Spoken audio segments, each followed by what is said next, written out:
morning, everyone. Welcome to, for those just coming in, to the morning of the fourth day of the MSTMT conference. We are so thrilled today to be joined by Frank Gibeau, the CEO of Zynga. Morning. Let me just quickly run through the disclosures. Please note that all important disclosures, including personal holdings disclosures and Morgan Stanley disclosures, appear on the Morgan Stanley public website at www.morganstanley.com/researchdisclosures or at the registration desk. Frank, you've been at Zynga since 2016. Before that, you were at EA for almost 25 years in a number of business and product leadership roles. Let's jump right into Zynga, though. Sure, absolutely. Starting with your core forever franchises, so CSR, Words with Friends, and Poker. The latter two have been around for more than 10 years. What does it take to grow a franchise like that over a 10-year period? And then obviously some of those franchises actually got their start, as many people in the room may remember, on PC, some on Facebook. In an increasingly multi-platform future, how could some of those franchises evolve from here?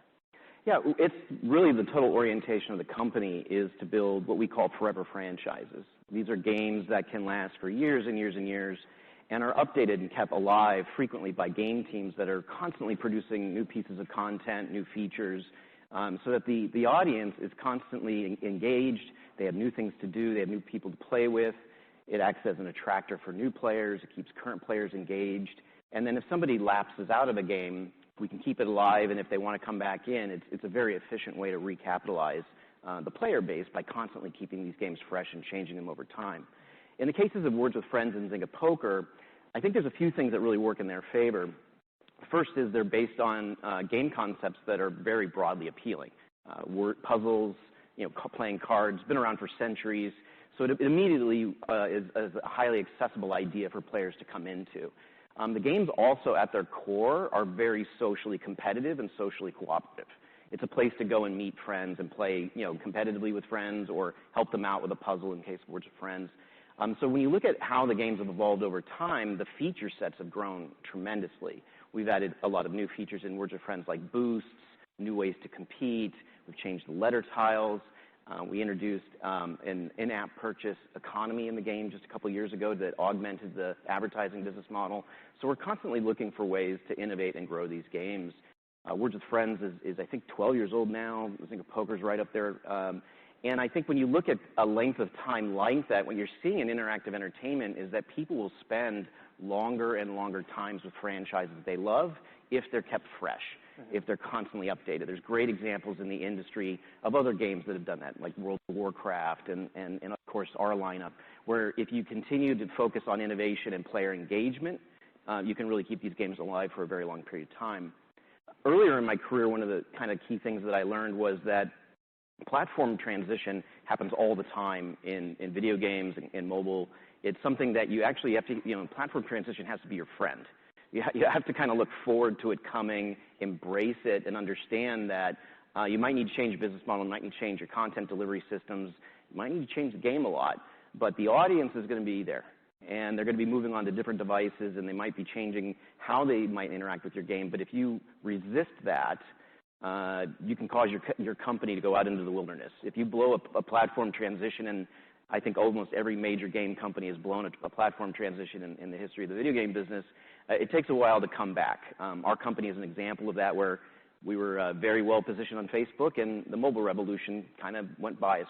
And now I'm happy to report that we're in position for that. And as we look forward on the company, we're constantly looking for, is it cross-platform play? Is it 5G? Is it AR? Is it VR? We're always looking at, whether it's on the horizon or even over the horizon, technology changes that would make better entertainment that fans might love. And so at Zynga, we spend time thinking about that as a growth opportunity as opposed to a threat. Right. That's such a great point about keeping the players engaged for the long term, because it's something that in my conversations, I certainly hear people push back. Well, don't these games just, peak and fade really fast? And it's like, well, no, the companies that do really well, like Zynga, have really figured ways around that, and that's how you have games lasting 10+ years.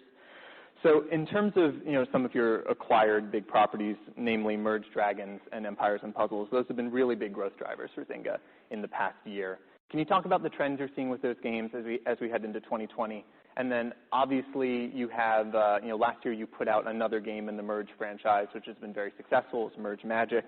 And this year you have a game from Small Giant called Puzzle Combat in soft launch. Do you have any learnings from launching a game kind of adjacent to one of your big hits that you plan to carry over now to Puzzle Combat? Well, let's start with Small Giant.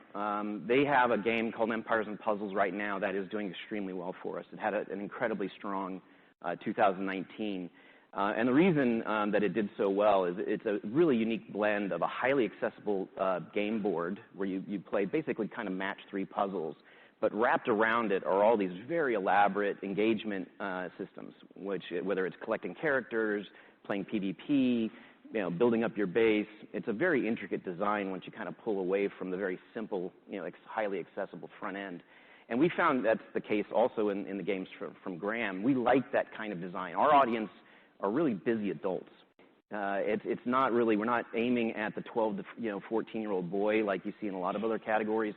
Busy adults globally that have opportunities throughout their day to jump into the game. They might have 5 minutes here. They might have 50 minutes later when they get home. And so the reason I call out that kind of player behavior is because Empires and Puzzles and Merge Dragons do an extraordinarily good job of kind of fitting into our players' lives in a way that is highly rewarding. And what we saw in 19 was that Empires and Puzzles grew tremendously, not only where it started, which was in Europe.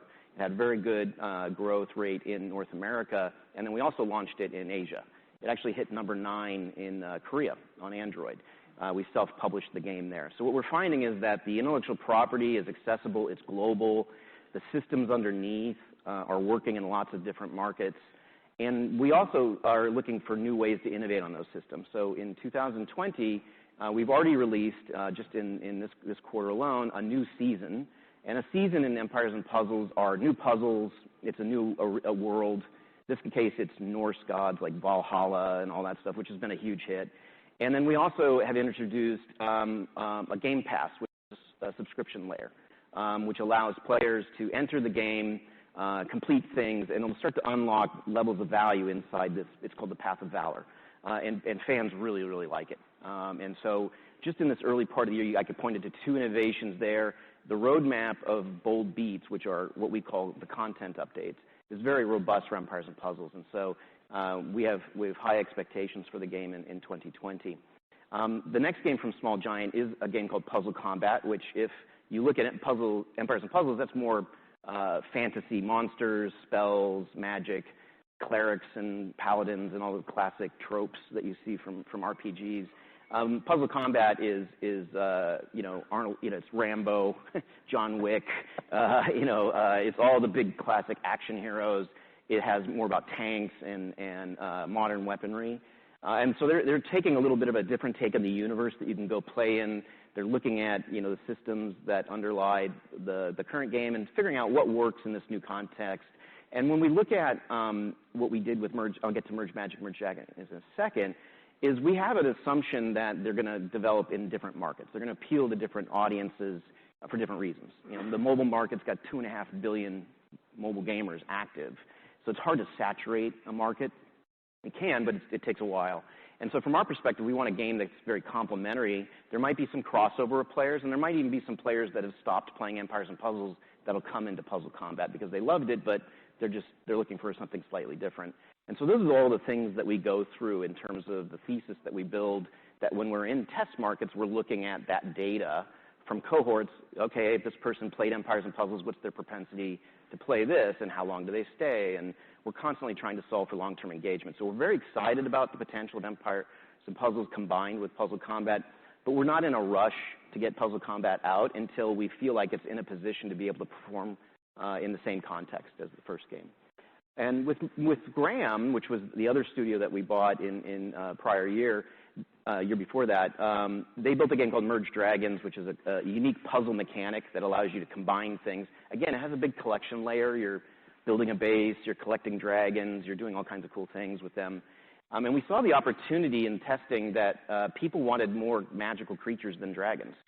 They wanted werewolves and fairies and giants, and if you go around cultures around the world, dragons are an important part of a lot of the mythology, but then there's a whole slew of other characters that we saw, and we had a lot of innovations that we had learned from as we launched Merge Dragons. So we saw the opportunity to launch a new game, which we did in about 6 weeks. We were able to really pull the game together, but it ended up playing differently than Merge Dragons. Very close, They're like siblings more than a copy.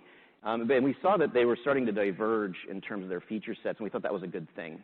And we launched the game in the second half of last year, and it's off to a great start. In fact, it's tracking to be our newest forever franchise in the case of Merge Magic. So we see them operating together, and over time, we'll make sure that they play differently, feel differently, and complement each other. I'm happy to report that we did estimate in testing, a cannibalization rate between the two games, and it came right in on the money. So I felt like we had a good model there for, 1 + 1 is much bigger than just replacement, and that's kind of the goal with those two brands. That's a great point about about your estimates heading into the launch of the game, because it segues very nicely into the games that you have in beta right now, which obviously you're doing a lot of analysis around. You've got Puzzle Combat and Farmville that have been in soft launch for a while. You actually, overnight last night, announced that you put Harry Potter, the Match 3 game, into soft launch. That's very exciting. Congratulations. Thank you. Something that some people in the room may not be as familiar with is exactly how much data science you're putting behind these games while they're in beta. So maybe you can talk a little bit about what you're monitoring in those games, maybe an example of the sort of course corrections that you're making along the way before you fully launch the games, and kind of how that relates to these 3 games that you've now got in beta. Yeah, I think on the most basic fundamental level, we're trying to solve for long-term engagement. So when a player comes in to a free-to-play experience, you want to understand how long do they stay with the game, and at what point in time do they potentially leave. And the best games in the world are the ones that have solved engagement first. Monetization is a secondary exercise after you've solved for engagement. And so what we do is we're constantly looking at, by different countries and different cohorts with different demographic profiles, looking at how do they engage with the game. How many of them are around on day 7? How many of them are around on day 30? How many are still playing on day 90, day 365, and why?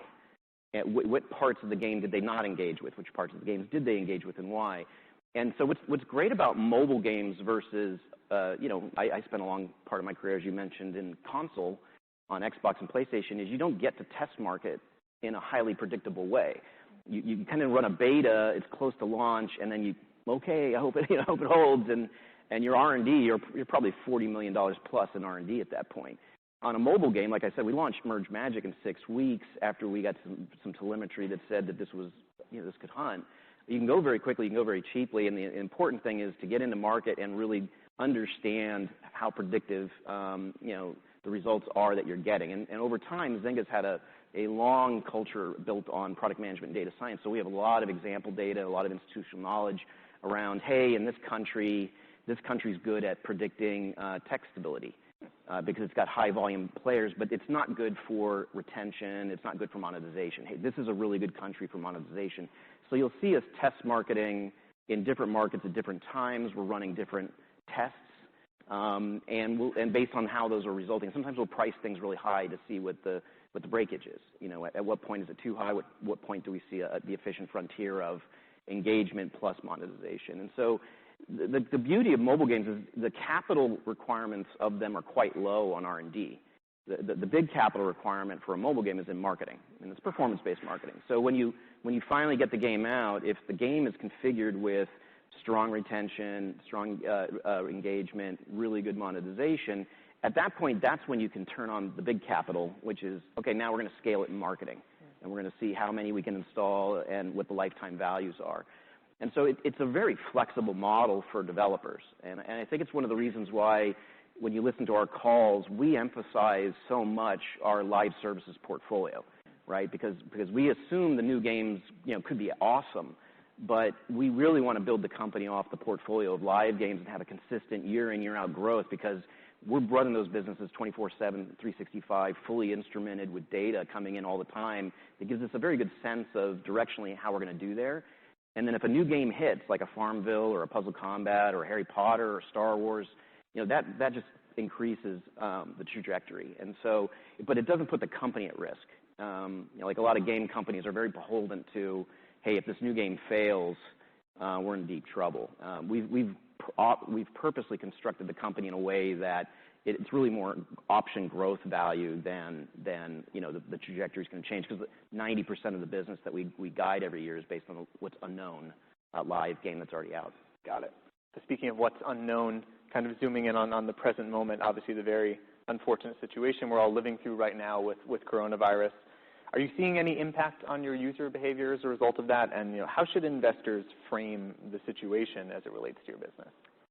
Well, I'll start with the company. We've taken all the measures that are appropriate for the health and safety of our employees in terms of travel and meetings. And from a business continuity standpoint, you could actually run our company from any number of our sites. I mean, it's a fully digital product in the cloud.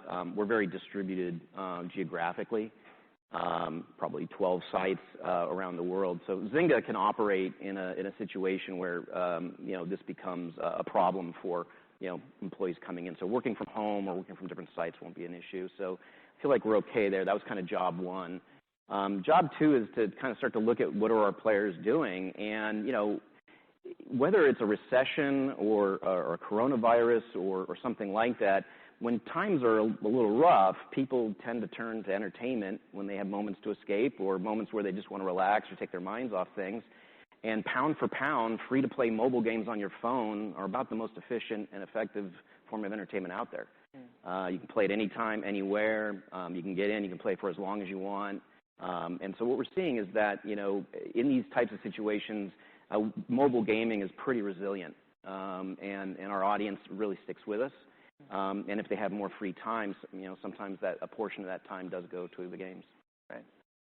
So when you reported, you spoke more about your efforts to test games in Asia, and I think you specifically called out markets like Korea, Japan, and Taiwan.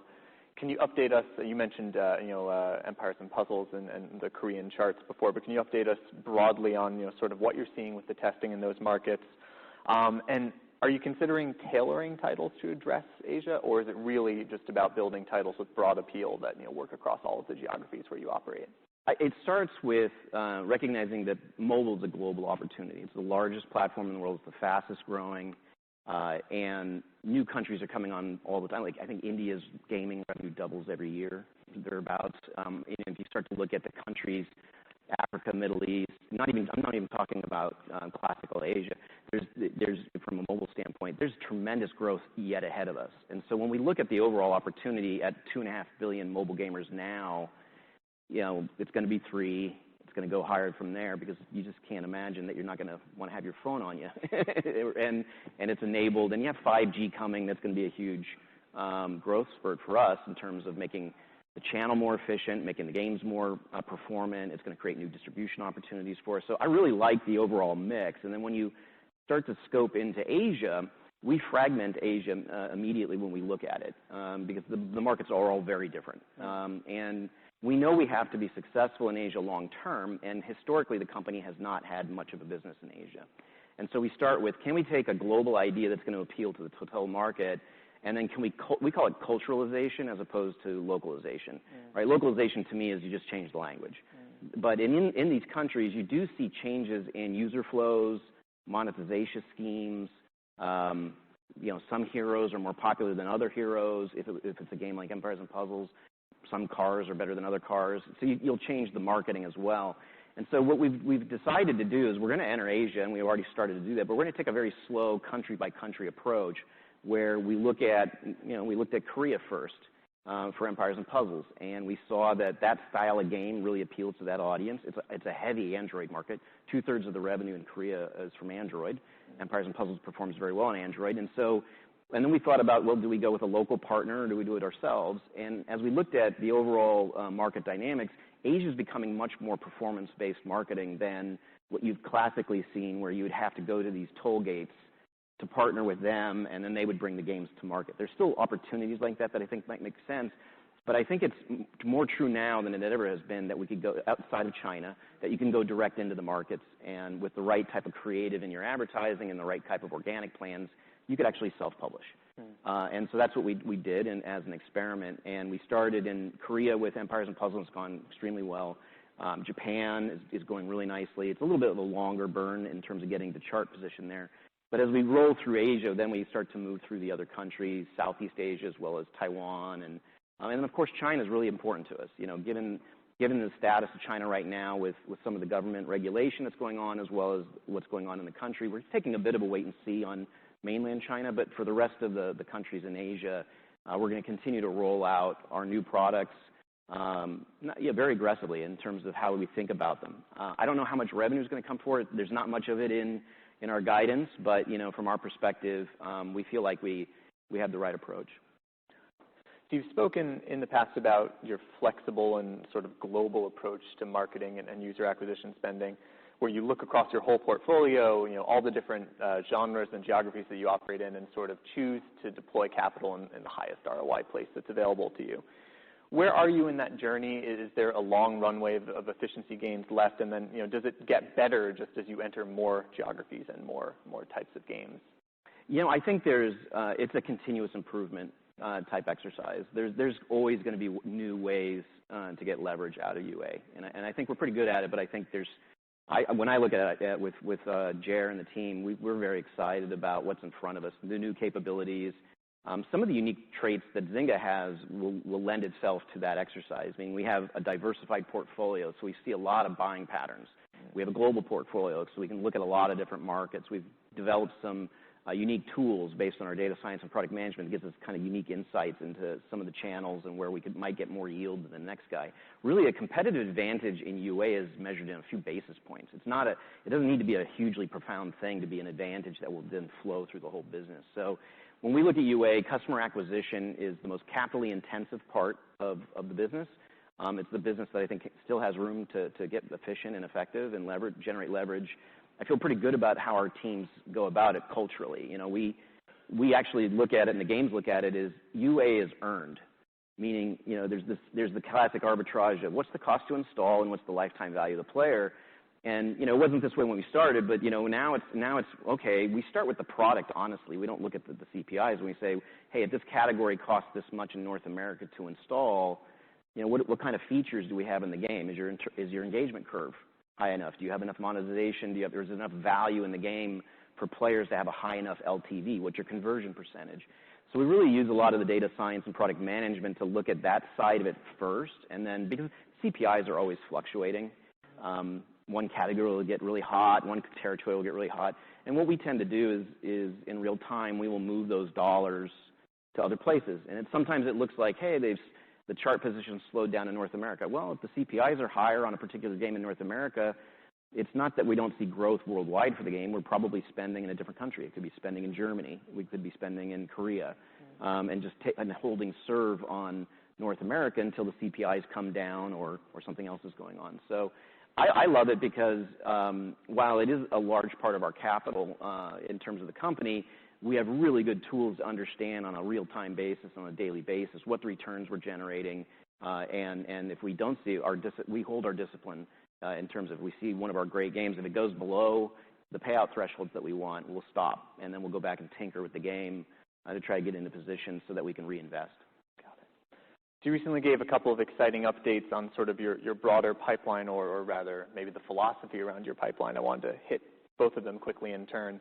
The first is that you're working to speed up time to market for new games. And you spoke about how you've sort of taken some learnings from some of the studios that you've acquired, like Graham Games, for example, and sort of rolled those out across the portfolio. So can you talk to us about how that played out? Maybe give an example of a specific step that you're now taking to sort of get games out faster and how that's playing out across the broader Zynga now. Yeah, I think if you look at companies in gaming in general, their studios evolve.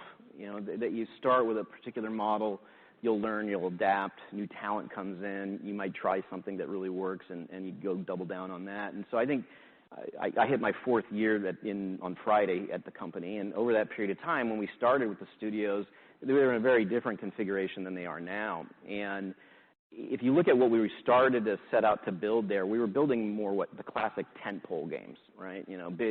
Big release, like a Star Wars game or a Game of Thrones or Harry Potter, where it has an intellectual property that appeals globally, but you're putting a lot of production values and a lot of features up front before you get too deep into testing. More of a classic model. And what we've seen with Graham, we call it the Gramification of our studios, is we've seen that we can go a lot faster and we can go a lot more nimbly. And so what we've done is started to adopt more about a high-low mix, where we have a few tentpole games that we're executing against, but we've started to break the teams down into smaller groups, 6 people, 7 people, prototyping quickly, spending a little bit of money in UA to see how it does on a core loop basis. So you're going to see a lot more starts from us in terms of testing these types of elements and against these different brands that we have, but also some new intellectual properties. And you might actually see some new games from us that are more ad-driven. It could be 80% ad revenue, 20% IAP than what we've typically been doing, which is 80%, microtransactions and 20% ads. So it's an exciting time for us. And we feel like with all the studios that we have right now, we're not really doubling down on R&D. Pretty much R&D has only gone up based on the acquisitions that we've done. We feel like we've got the right amount of money there, but we've changed the configuration and gotten sharper, smaller teams faster. And it's a direct result of seeing it work in the case of Merge Magic, and we're starting to apply that back to the rest of the studios. So we're really excited about what that means for us in 21 and beyond, even this year perhaps. Great. So I think you alluded actually in that, to the other change that I wanted to tap into, which is mass casual. That's something you talked about on the last earnings call, pushing into in a much bigger way. Obviously, it's a fast-growing and a relatively new part of the market. Tell us more about how you're defining that segment and how important of an opportunity it is for Zynga. I think it's a tremendous opportunity because if you look at the share of voice inside the app stores over the last several years, I'm not saying the amount of revenue, I'm just saying the number of installs, it's grown dramatically. And then when you go in and do the research on who's playing these games, it's busy adults. There's some younger players, but at the same time, these are like, they're shorter, sharper experiences driven largely from advertising, but they're very complementary to the types of games that we make. And they're very complementary to the business models that we've been experiencing successfully over these last few years. Our advertising business is one of the biggest in gaming, and it's a good part of our business. Last year was around 18% of our total take. It's been higher in the past, but we think that's the right blend. But as we look at whether, some people call it hyper casual, some people call it casual, I think there's an idea there of big audiences that look at these games as quick jump in and plays, much like when I was a kid, you drop quarters in the arcade for a few levels and keep playing. And if we can add engagement to those types of games and elongate them well, it could be a very interesting way to bring players into our network because, recall that if you bring in a very high DAU game, there's a way that we could start to introduce the idea, hey, why don't you try Empires and Puzzles? Why don't you try Merge Dragons? We have a broad base of games that might allow us to open up a new channel of customer acquisition where the game as a product, a mass casual game, would really work nicely there. That would be one positive strategic effect in addition to we could probably make it profitable, and it would add to our overall, DAU mix and overall ad network. So, and by the way, we have a lot of ideas for how these games are fun. And so from our perspective, I think it's here to stay. I think it'll evolve rapidly. But it's certainly a place where players are spending a tremendous amount of time. And if you go in there, these aren't crappy little games. There's some really fun games in there. And I think it's pointing to an opportunity for game companies if you embrace that part of the mobile market, especially in emerging markets, these type of games do well in addition to the West. I think it's something for us to consider as a growth opportunity. Yeah, not speaking about anyone in particular, but yes, some of your mass casual games are very addictive. So I think just to close out here, between your convertible bond offering and the sale leaseback of your headquarters here in San Francisco last year, you're coming into 2020 with about $1.5 billion of cash on the balance sheet. How do you view the market for potential acquisitions as you head into 2020? And has your appetite for another big, small, giant-sized, deal changed over the past year? We look at the marketplace and see a lot of opportunity. It's a global talent base. You have game teams that are extraordinarily high quality coming up in all different places. Look at our deals with Graham, where we picked up a team in Istanbul, not some place you would traditionally think has a big gaming culture, but it does. And so we look globally for opportunities to find talented teams with great leadership, franchises that could become something bigger if they could be on the come in development or moving up the charts. But we also look at a lot of different opportunities in terms of companies in the West that might have a bigger intellectual property. We're scanning the marketplace all the time because we think that Zynga is a destination of choice for a lot of these developers because of our size, because of our mobile focus, because we're nimble, we're fast, and we have a particular culture that I think they find interesting and appealing, which is we allow them to come in and really maintain their creative culture. I mean, in some ways it's obvious, but it's enlightened self-interest. If you're going to buy a creative team with, why would you change the culture? Why would you force integration more than you have to? And so we've developed a reputation through Graham, Small Giant, and even a card game division that we bought before there, where these guys talk and say, it's great here. And we've also grown the company at the same time. So it's not we maintain most of our focus on growing the live business year in and year out, the new pipeline of new games, but and then looking at new platforms and mass casual. But on top of that, we do have, we believe, an opportunity inorganically to add to the talent base of the company and potentially add new forever franchises to our portfolio, which we believe is going to be good for shareholders. That's great. Well, looking forward to see what you have in store in 2020. Until then, I'll see you in Empires and Puzzles. And thank you so much for joining us. Thanks, everyone.